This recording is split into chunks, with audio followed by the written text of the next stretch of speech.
So have you ever really stopped to think about what it actually means to teach someone a language? I mean, we usually just picture passing along a bunch of dry grammar rules, maybe handing over a stack of vocabulary flashcards, doing a bit of pronunciation correction, right? But what if teaching a language was actually one of the most powerful compounding investments you could literally ever make with your time? Welcome to today's Explainer. We're diving into a fascinating text that completely reframes the hidden power of teaching the Arabic language. We're going to break down exactly why our source material sees this not just as, your everyday classroom exchange, but as a monumental event with a literal, limitless ripple effect. Let's jump right in. I want you to start by asking yourself a really simple question. What happens when you teach someone just one word? Imagine sitting down and explaining a single basic concept to a student. Now, in most subjects, that knowledge pretty much just stays put. Like if I tell you the capital of France is Paris, you know it's Paris. Boom. End of story, right? But, as our source text brilliantly outlines, teaching Arabic triggers this massive chain reaction. You aren't just handing them a word. You are handing them a tool that will fundamentally reshape their understanding, their community, and even their entire spiritual life. It's wild. So let's look at exactly why that is in Section 1, the Vessel of Light. The prominent historical scholar Ibn Taymiyyah lays down this absolutely crucial foundation for us. He states that the Arabic tongue is the symbol of Islam and its people. Our source uses this to establish that Arabic isn't just viewed as some standard method of day-to-day communication.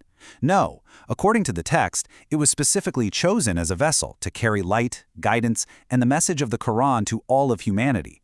Think about that imagery for a second. A vessel. What does a vessel actually do? It protects, it carries, and it safely delivers something incredibly valuable from point A to point B.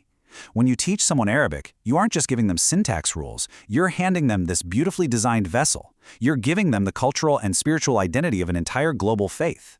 Which perfectly brings us to the first major practical benefit, Section 2, Unlocking the Texts. Okay, so it all starts with Step 1, learning the language itself, but that foundational tool instantly unlocks Step 2, understanding the Quran. And then comes Step 3, applying the Hadith, which are the recorded sayings and actions of Prophet Muhammad. Our source text explains that any knowledge related to these foundational texts is highly, highly praised and rewarded. By teaching the language, you are literally handing a student the ultimate master key.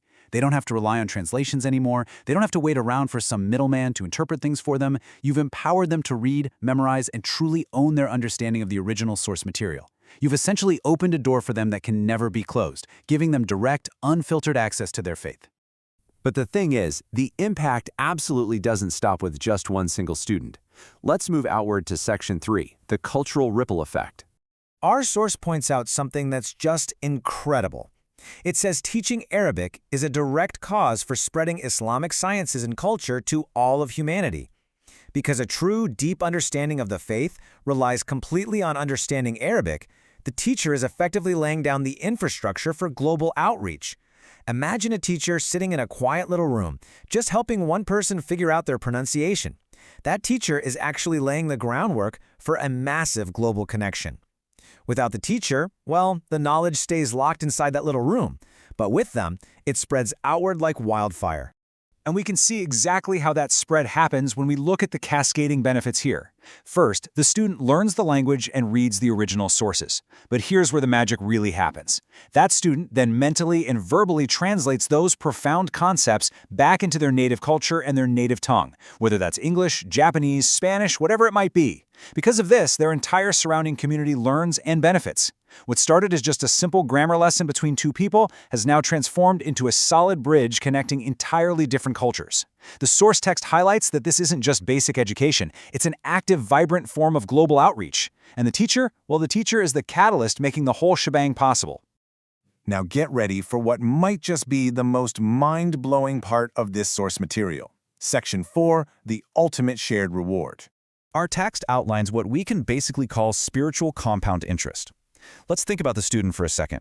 They learn Arabic, they improve their character, they practice their faith better, and they earn a spiritual reward for all of those amazing good deeds. But here's the absolute kicker for the teacher.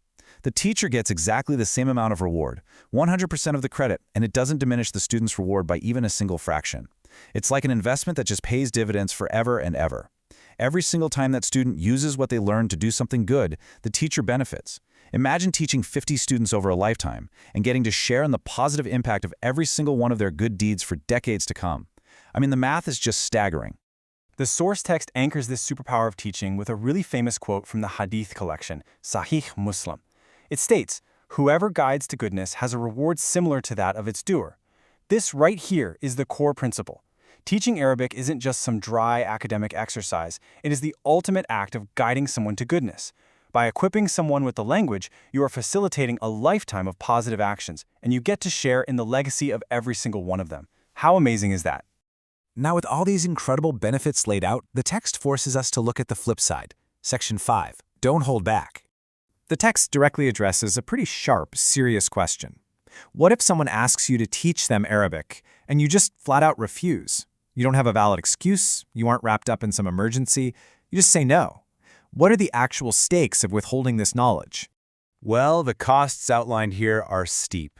For starters, you aren't just actively depriving yourself of that immense reward we just talked about, leaving all of that amazing spiritual compound interest entirely on the table.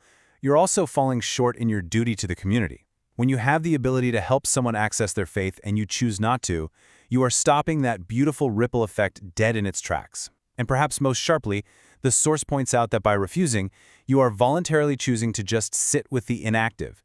You're choosing the sidelines instead of being an active, vibrant champion of the culture and the faith. Which brings us to our final parting thought. Will you be the one who drops the pebble, or the one who just watches from the shore? Our source material makes one thing abundantly clear. Teaching the Arabic language is like dropping a pebble into a vast open ocean. It creates these incredible waves of understanding, cultural connection, and spiritual growth that travel way, way beyond what the eye can see. You have the power to start that chain reaction. So the only question left is, will you?